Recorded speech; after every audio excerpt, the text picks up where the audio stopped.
That's already. So we got solving right triangles, the 6 trig functions again. We already know SOHCAHTOA and we know the reciprocals of SOHCAHTOA. Remember that the one with the S is opposite the one that's not the S. Okay? So the ones with S's do not go together. The ones with S's are not reciprocals. Sine and secant are not reciprocals. Cosine and cosecant are not reciprocals. Okay? Okay, so same stuff as we did a couple days ago, but now we're going to tie it into the actual problem. So we still have minutes, but we're going to do trig functions with that. So the first thing it asks us to figure out is what is b. It actually just asks us to solve the triangle. So basically we want to figure out all the unknowns. The first unknown is b up here. That's the easiest one to figure out because we know that all the angles of a triangle add up to 180. I think 90 is the easy one. Okay, so but 90 is already given. Yeah, but so we're not solving for that. It doesn't say C is 90. It's a C.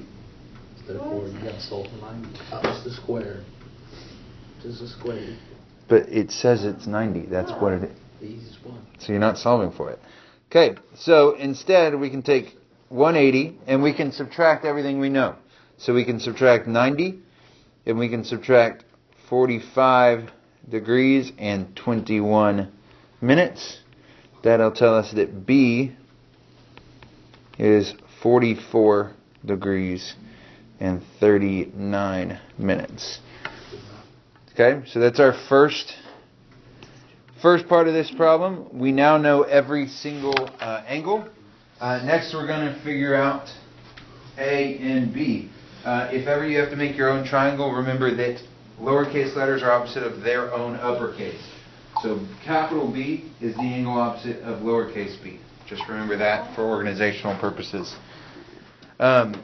Next, when you're solving a triangle, use the stuff they type before you use the stuff you solved for.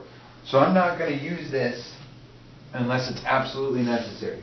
I'm going to use this the entire time. Because that, even though we're pretty sure we got that right, it could be that we rounded differently on that for some reason, and it could mess up the rest of our triangle. Okay? I'm saying on later. If they didn't want it in minutes, if you did 39 divided by 60, you might have rounded that. So just be careful of it. Unless you're literally forced to, use the stuff that they typed rather than the stuff you solved. Okay? So next we're going to solve for lowercase a. So lowercase a right here. We're solving for a. We're going from this reference angle, and we're given this. So we look at what we're given. We're given the opposite, and we're given the hypotenuse. So we're going to use sine on that. So sine of 45. And when we do trig functions, we don't like minutes in them. Our calculators can do it if you type it correctly. But we're going to solve that. 21 over 60 is 35. Okay? So sine of 45.35 equals the opposite, so A, over the hypotenuse, 961. So in order to get A by itself, we multiply both sides by 961. So multiply by 961. These cancel. So if I do 961 times sine of 45.35 is... Anyone got a calculator out that can do that?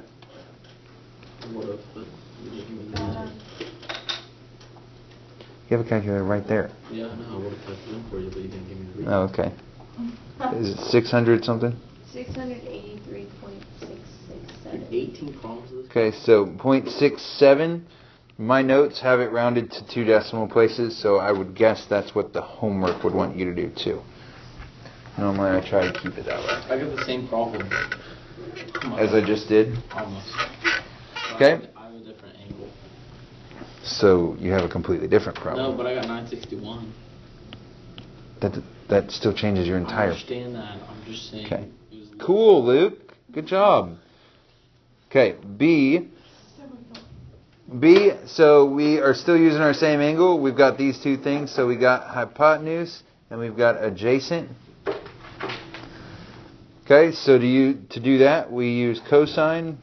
Cosine of that same angle, 45.35 equals B over 961. Multiply both sides by 961. Anybody got that one for me? Does it have sparkles in it?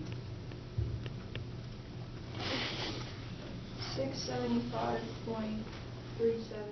675.37. On your tests, you can always check your work. I know we rounded, so it won't be exact, but you could do a Pythagorean theorem. You could do this squared plus that squared should equal 961 squared, or close to it. We rounded, so it won't be exact, but you can always check using that, okay, because it is a right triangle. We're gonna let's go ahead and jump. Actually, no, there's a reason for this one. Okay, so we'll do this one too. Do it a little quicker though.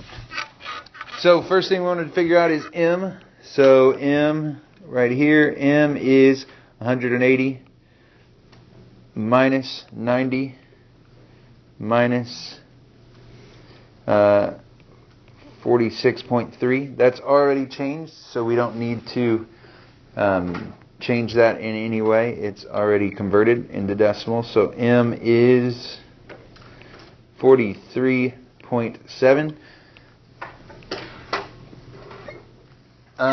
Every single one of these, you're subtracting from 180, but every single one of these is a right triangle. So you don't even have to do this minus 90. You can just do 90 minus the other angle, because it's always going to be minus 90. So you can get rid of that at the very beginning.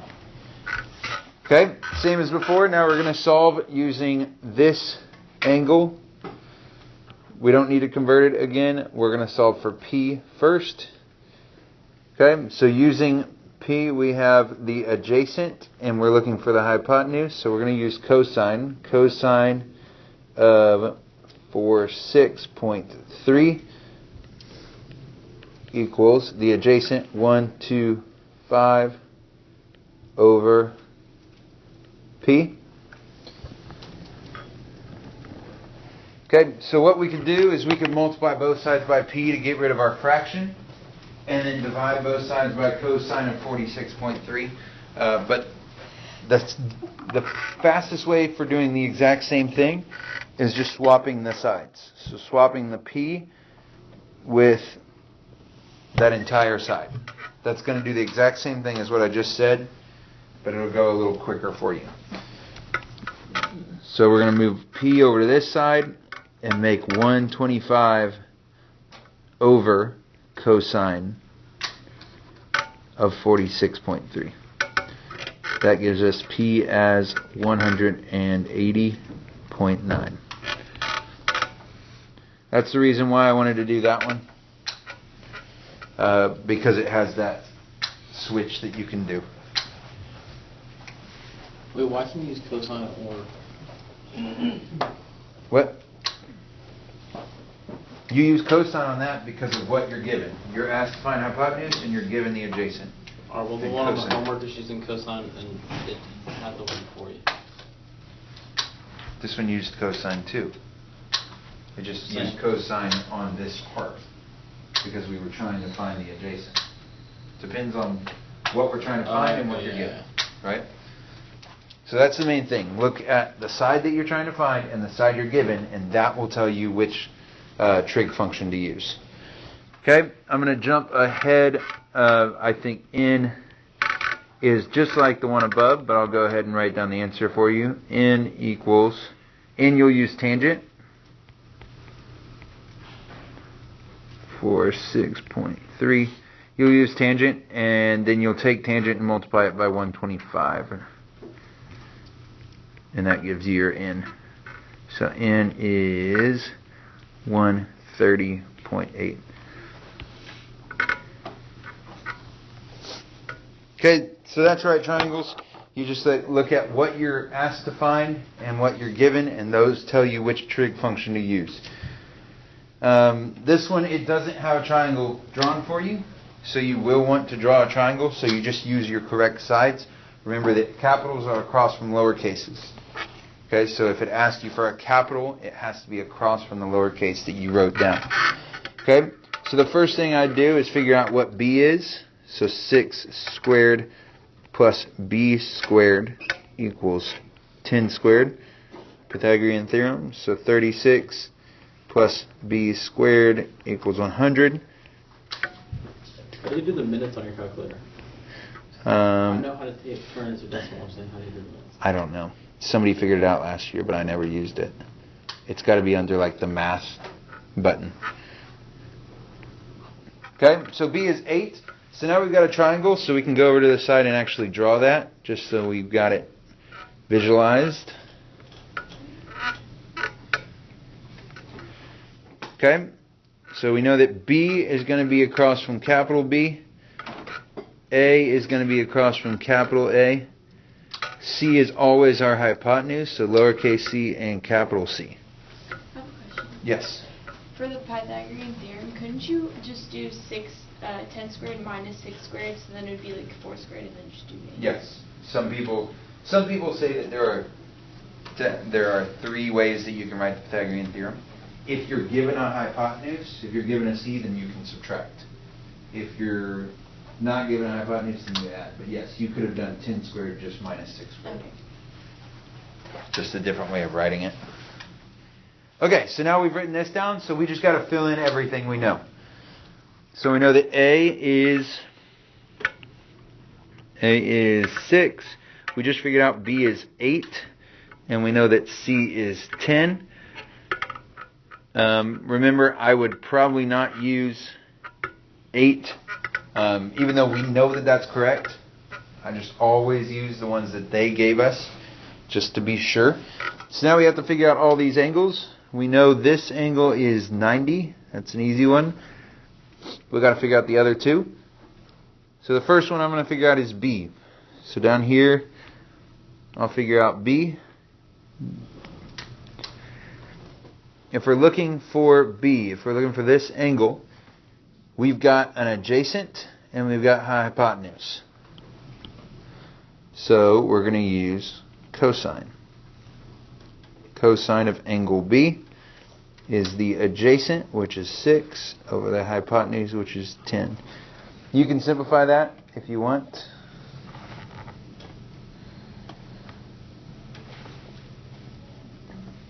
You can simplify that to 3 over 5, but you don't need to. Next, we got to get B by itself.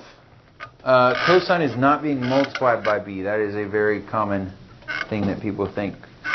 Remember, we have to undo it. You did that on your homework last night. We have to undo cosine by inverse cosining both sides. So just like most math, inverse cosine. Those cancel. So B is the inverse cosine of, and I'm going to simplify it here, 3 over 5. If we type that in, inverse cosine of 3 over 5, can anyone tell me what that is? 50 what? 53.13. 53.13. So let's just round that to one decimal place. 53.1. And just so you know, on my completed notes,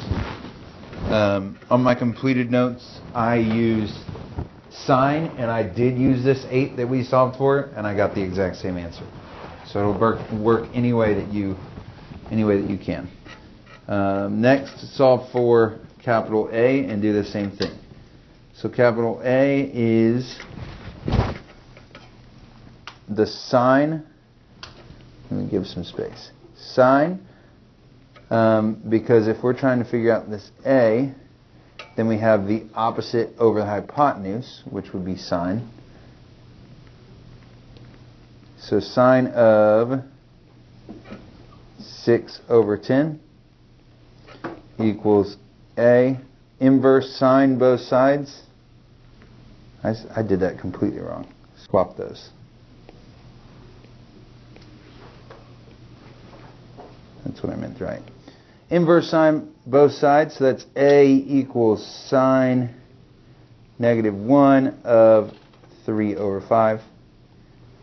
If we type that in, that's A equals 36.9. Both of those are degrees, so if you need to write that down, go ahead and do that. Just like always, we can check it. If we add 36.9 to 53.1 to 90, that should equal 180, or close to it if we rounded weird, but it actually does since we rounded well on this one. So that does equal 180 if we want to check your work. Okay, so that's right triangles. Sometimes they'll throw some words around it, but it's still the same thing. So I'm going to redraw this as just a regular triangle rather than a picture, and then we work it out the exact same way. So I'm going to go a little quicker on it. So over to the side, let's rewrite this.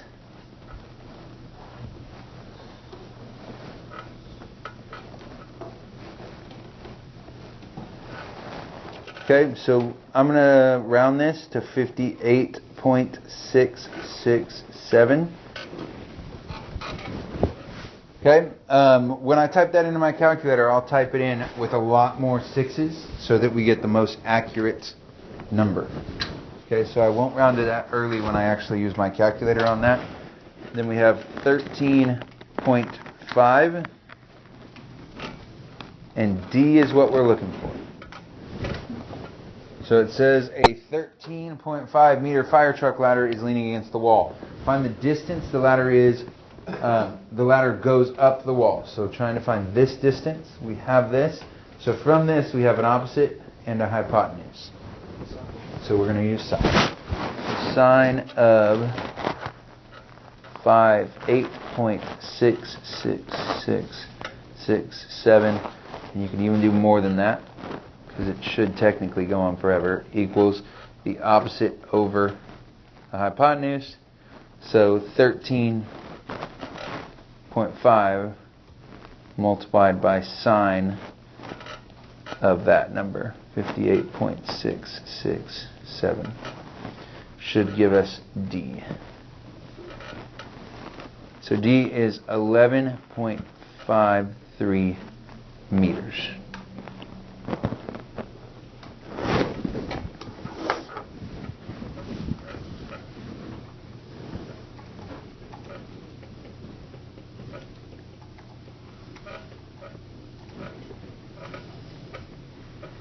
Did I not delete that? Stinks.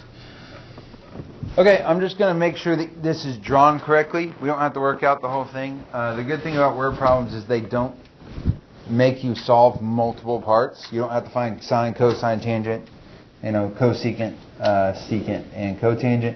They make you find one specific thing. This says, suppose that you're heading towards a plateau that is 49 meters high. So the plateau is 49 meters high.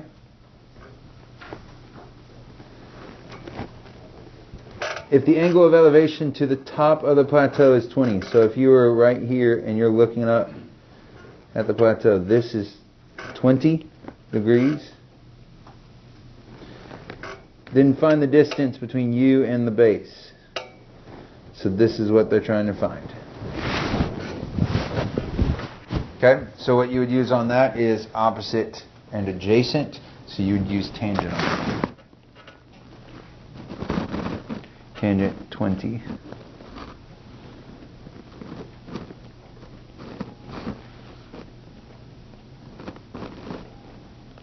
And you would solve that algebraically the same way. So I'm going to go ahead and jump to the answer there. But that one looks more familiar than the other ones, which means it's probably on a test, is what it seems like. Okay, so you would use tangent of 20.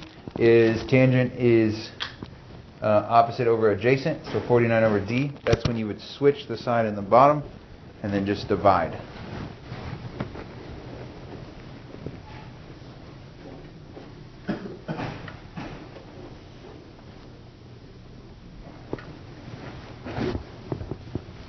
Okay, a company safety committee has recommended that a floodlight be mounted in the parking lot has to illuminate the employee exit. Find the angle of depression of the light to the nearest minute. Angle of depression, so down from a 90 degree.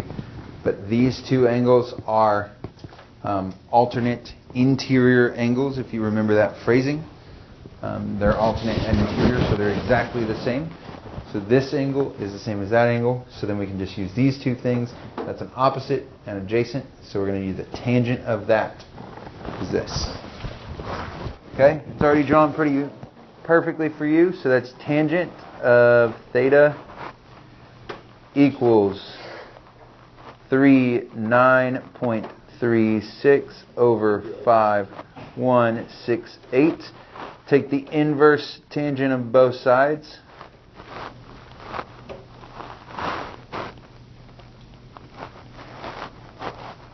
The reason we did that is so that the tangents cross out, and then we can find the inverse tangent of 39.36 Almost done. over 51.68. Yeah, just sit back there.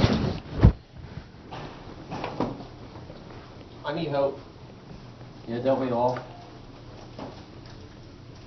Something. And there's your answer. Okay, last one. This is another one that is completely different than stuff we've talked about, so you might want to pay attention to it because it is a lot different than what we've previously mentioned, even the way that you look at the graph. Did I accidentally leave this on here? Yeah. That's one of the answers, but I'll explain it though. Okay? An observer for a radar station is located at the origin of this coordinate system. So they're at the center right here. Find the bearing of an airplane located at the point -2, 0. Express the bearing using both methods. So there's two types of methods. Okay? One of them, you start from north. Okay? One of them you start from north and you only go 90 degrees. Or no, you only go positively. So you can only go this direction. The other one you start from north, but you can go either direction. Okay?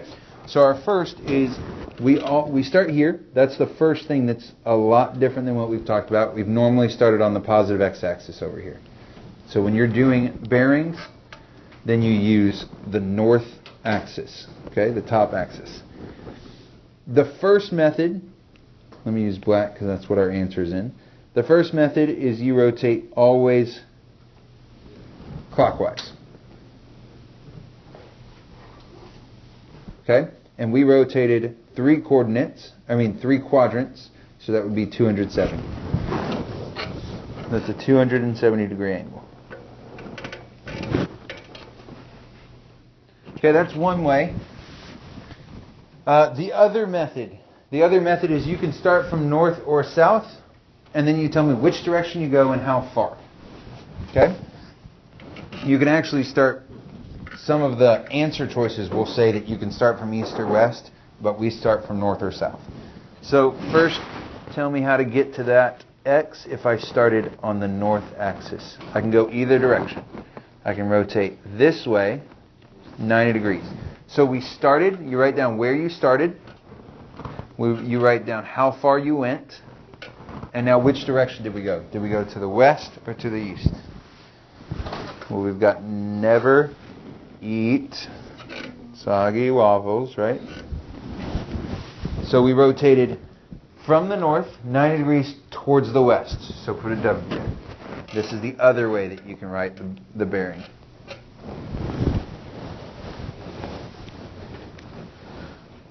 Okay? And then you can also start from the south. So that's another way that you can write it. So from the south, how would I get there? I would rotate 90 degrees towards the west as well. So starting from the south, I can also rotate 90 degrees towards the west. Okay, some of the examples that you might see will put the X on. Don't erase this. Some of the examples might put the X here. So you could say, starting at the north, you could go 0 degrees towards the east. And you could also say, starting at the north, You could go 0 degrees towards the west. Those are both correct answers. Okay, so just so you know, because I've seen it pop up like that and it confuses people. Okay, the main thing on this is people accidentally start here because every other we do starts on the positive x-axis. This is the only thing that starts on this north axis. Okay? Anything I need to go slower on? I kind of started going faster on these because you know trig, hopefully. We good? Okay, that's the last section. Next class, I will give you a review sheet. I will probably make that review sheet due, so I won't give you the answers until it's turned into me. Why? Okay? It's such a waste of time. It's a waste of time. It is. Well, then I might not make it due. Wait, what did you? I'm going to give you a review sheet next class. Okay.